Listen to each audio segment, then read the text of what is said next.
Imagine your business gets raided by the police.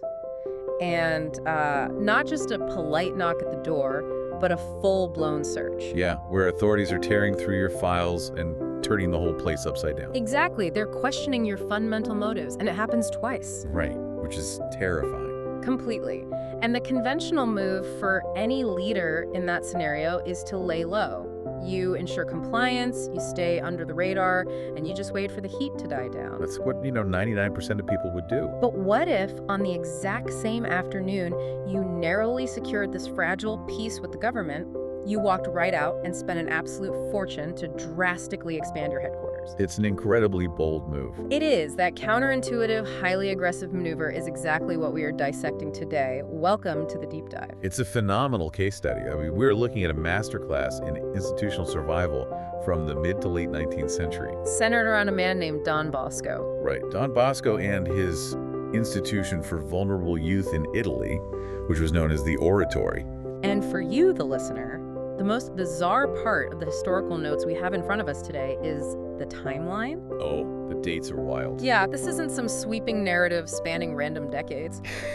For some reason, almost every major pivot in this institution's survival strategy lands on a single, highly specific calendar date. July 16th. July 16th. Spread across multiple years, July 16th just keeps showing up. It really does. So today, our mission is to decode Don Bosco's playbook.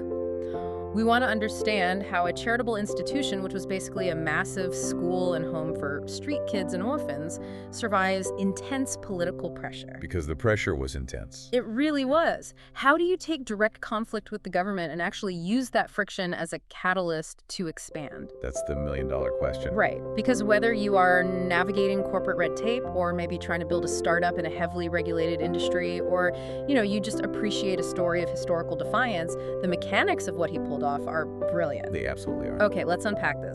Well, to really grasp the magnitude of what Don Bosco was doing, we have to look at the pressure cooker he was operating in. Set the scene for us. The year's 1860. Yeah.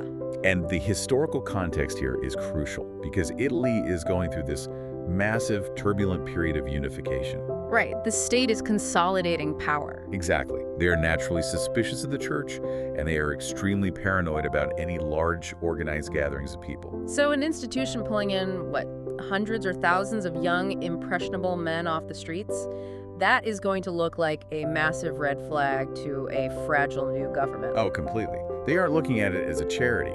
They're looking at it as a potential private army. Or like a breeding ground for anti-government sentiment. Precisely. And that paranoia is what triggered those two intense house searches by government authorities. The raids. The raids, yeah. The state didn't just randomly harass an orphanage. They suspected the oratory was a front for something subversive. They were looking for evidence to shut him down. Which brings us to our first July 16th milestone. It's 1860. And instead of hiding after these two terrifying raids, Don Bosco forces a confrontation. He really does. He secures a definitive do-or-die audience at exactly 11:00 a.m. with Minister Farini, who is a major government official. A very powerful man at the time. And the notes tell us that during this meeting, Farini actually assures Don Bosco that the government recognizes his personal honesty and the genuinely charitable nature of his work. A huge turning point. Yeah, Farini actually promises him, quote, "No one will ever bother you again." What's fascinating here is the sheer audacity of forcing that meeting in the first place. Right. I mean, why go to the guy trying to shut you down? Exactly. Most people subjected to state intimidation would completely avoid the very ministers orchestrating it. But Don Bosco understood that if you allow suspicion to fester in the shadows, it eventually destroys you. It just grows. Yeah. By walking directly into Minister Farini's office, he forced the government to look at the reality of his operation. He made them articulate their position, effectively turning a potential shutdown into an official verbal endorsement. I'm just trying to wrap my head around the psychological toll of that morning. You go from the anxiety of being raided to sitting in a federal minister's office demanding guarantees. It takes a lot of nerve. But here's where the narrative completely defies logic. If I just secured a fragile verbal peace treaty from a politician, and, we all know those can change with the political winds. Oh, absolutely. I am going home to take a deep breath and save my resources. Right. You would want to build a rainy day fund, just in case Farini changes his mind or gets replaced by someone less sympathetic. But Don Bosco does the exact opposite. On the very same day, July 16th, 1860, he walks out of that morning meeting, goes to a woman named Mrs. Lucy Ghana, who is the widow of a Mr. Philippi, and legally purchases approximately 3 acres of land. 3 acres in a major city. Yeah, we are talking about a house, a massive yard, and a garden. And the price tag, 65,000 lire? Which is astronomical. Just to give you, the listener, a sense of scale, 65,000 lire in 1860 wasn't just like buy a nice building money. That was buy a massive estate and establish a small village money. It was an institutional fortune. Right. It was a staggering sum for anyone, let alone a priest running a charity for street kids. So I have to push back on his strategy here because this seems incredibly reckless. How so? Well, who gets raided by the police, barely avoids being shut down in the morning, and then signs a contract for 65,000 lire to massively expand their footprint that exact same afternoon? It's a fair point. If the government decides to crack down again next week, you are fully exposed. You are financially ruined. I mean, it looks financially reckless on paper, sure, but mechanically, it is a brilliant survival strategy. Walk me through that. Think about why the government felt so comfortable raiding him in the first place. When you don't own the ground beneath your feet, you're vulnerable. You're just a tenant.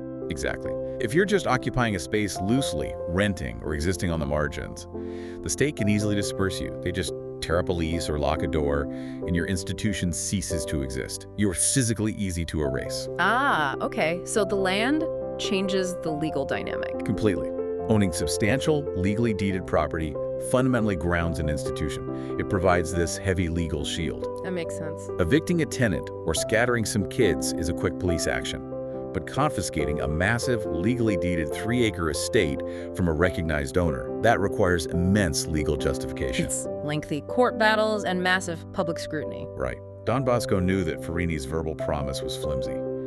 But a legal title to 3 acres of Turin real estate, that is concrete. It turns a quick raid into a bureaucratic nightmare for the state. Wow. So he didn't see the land purchase as a financial risk at all. He saw it as armor. And that perfectly explains the psychological framing he uses later that evening. The sources note that he goes home, gathers all the boys in the oratory, announces this massive 65,000 lire land purchase, and he literally calls it the, quote, first effects of persecution. I love that line. He is teaching them how to process institutional trauma. He isn't hiding it from them. No, he isn't pretending everything is fine. He is taking the very thing that was meant to terrify them, the persecution, and framing it as the direct catalyst for their physical expansion. He's flipping the narrative. He's essentially saying, when the state pushes us, we don't fall over.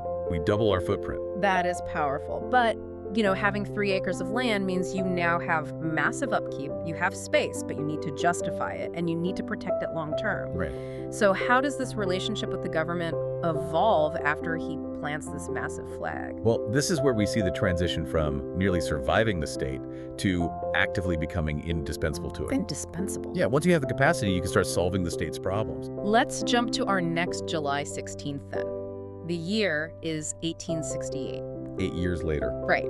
The oratory receives a formal letter from the Department of Railroads.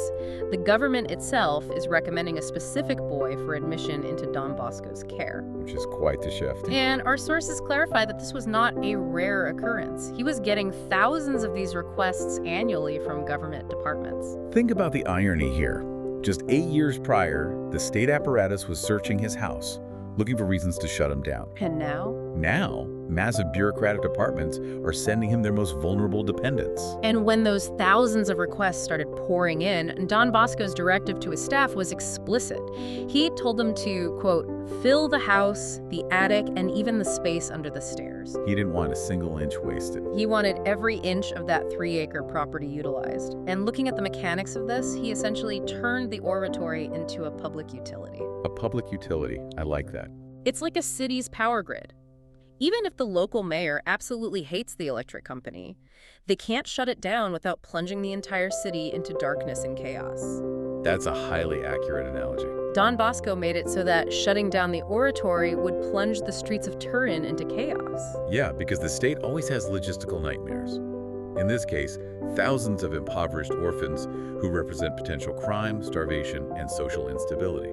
And Don Bosco built the capacity to handle that crisis at scale. Exactly. Once the Department of Railroads and presumably other massive civic branches rely on you to warehouse and educate their social crises, you become immune to political whims. Because what are they going to do with the kids? Right. If a new minister decides to close the oratory, that minister instantly inherits thousands of kids that they have no infrastructure to support. The state literally could not afford to shut them down. He engineered a scenario where he was too big to fail, and he just kept expanding to maintain that leverage. He didn't stop. Let's look at July 16, 1872. Don Bosco travels all the way to Genoa to sign a new contract. He purchases St. Cajetan's Church and its adjacent monastery in Sampierdarena. Another massive acquisition. The notes say he intended to transfer a hospice he had previously opened at Marassi to this much larger facility. And the cost for this one, over 36,000 lire. He is relentlessly upgrading his capacity. The more space he has, the more indispensable he becomes. Yeah. But expanding from Turin to Genoa, buying monasteries, this requires a level of capital that charity alone rarely provides. Exactly. Where do you get 65,000 lire in 1860 and another 36,000 lire in 1872 when your entire organizational model is built around taking in the poorest kids off the street for free? And that doesn't add up on its own. No, it doesn't. And the sources specifically highlight that the 1872 purchase in Sampierdarena was made possible by a generous donation from a Baroness Cataldi. And this introduces the most intricate piece of his survival strategy. Right. To fund these massive land grabs while maintaining political immunity, Don Bosco had to look far outside the slums of Turin. Where did he look? He had to cultivate a highly strategic international network of elites. Let's slow down and look at the correspondence clustered around our recurring date, because the geographical spread and the titles involved are just staggering. It's quite the contact list. On July 16th, 1876, he is writing from Turin to Marquis Charles Fissati.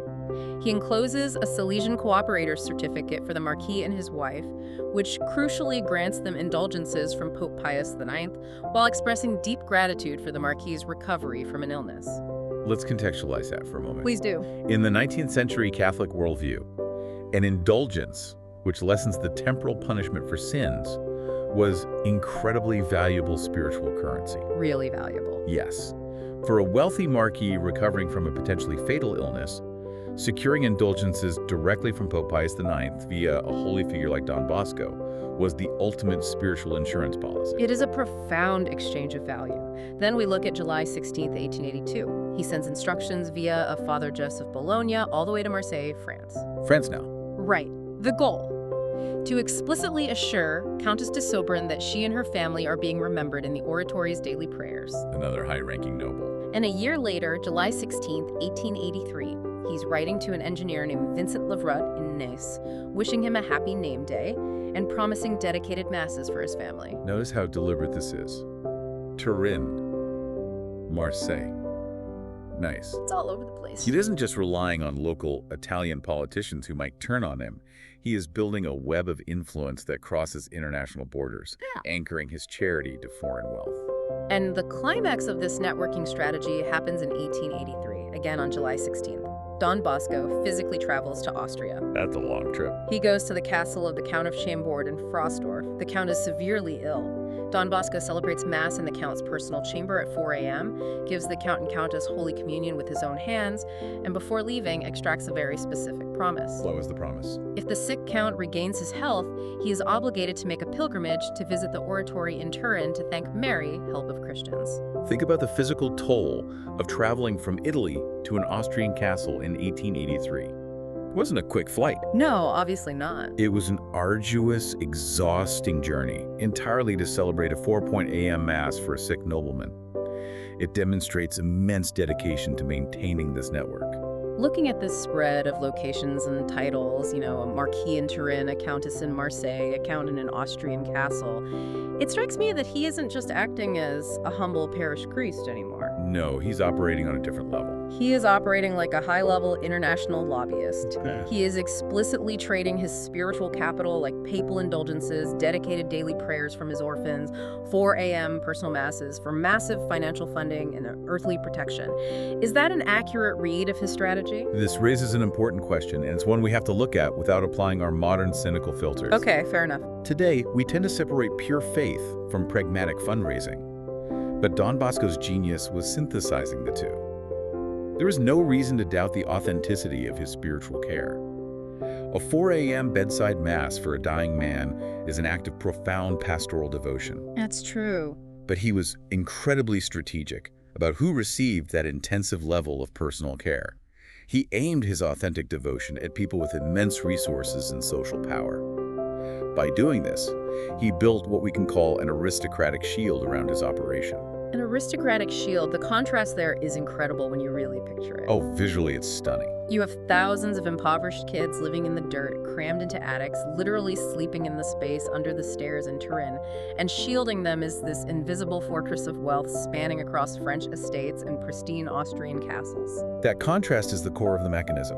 He structurally surrounded the most discarded, politically powerless people in society with the social influence of the European nobility. It's brilliant. If a local government minister in Italy ever got the itch to raid the oratory again, they weren't just harassing a local priest and some street kids. Right, if they mess with Don Bosco in 1883, they are now interfering with a massive institution funded by and spiritually entangled with marquis, countesses, and baronesses across Italy, France, and Austria.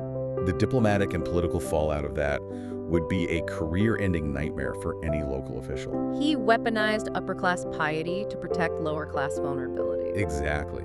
The state couldn't touch him because his benefactors were too powerful, and the benefactors wouldn't abandon him because he was providing them with exclusive spiritual value, papal connections, and a profound sense of legacy. It is a brilliant, closed-loop system of institutional survival. It fundamentally changes how you view a charity's relationship with power. Just to summarize this playbook for you, the listener, because there's so much we can apply to our own modern challenges. There really is. First, when you face an existential threat or intense scrutiny, you don't retreat into the shadows. You face the persecution head-on, like walking into the 11 a.m. meeting with Minister Farini to force clarity. Right, you bring it to the light. Second, you physically and legally entrench yourself immediately. You buy the 3 acres of land before the ink is even dry on your peace treaty, turning the threat itself into your catalyst for expansion. You build a foundation that is legally exhausting to dismantle. Then third, you become so structurally indispensable to your adversaries that they have no choice but to send you their problems. Like the railroad orphans. You take the thousands of requests from the state railroad department, and you make yourself the only viable solution to the crisis they can't manage. And finally, you fund and protect that entire massive operation by networking upward. You build an international aristocratic shield so that local bureaucratic threats become irrelevant. It's a template for resilience. And when you, as the listener, find yourself facing intense institutional pressure, a hostile corporate environment, or even deep personal setbacks, it's worth examining your own reflexes. Definitely. Do you shrink from the audits and the pressure? Or do you find your equivalent of buying 3 acres of land the very same afternoon? Yeah. How can you frame the friction in your own life as the first effects of persecution and use it to double down? It's a powerful framework for navigating conflict. But looking back at the stark contrast in our sources today, I want to leave you with one final, lingering thought to explore on your own. What's that? Don Bosco brilliantly tied the survival of his vulnerable oratory to the shifting fortunes, health, and immense wealth of the European aristocracy. It was the perfect shield for the 19th century. It worked perfectly. But what is the inherent danger of building an institution designed for the absolute poorest orphans on the financial foundation of the ruling elite? Because if the political winds shift, revolutions happen, and that aristocracy suddenly falls, what happens to all those kids living in the space under the stairs?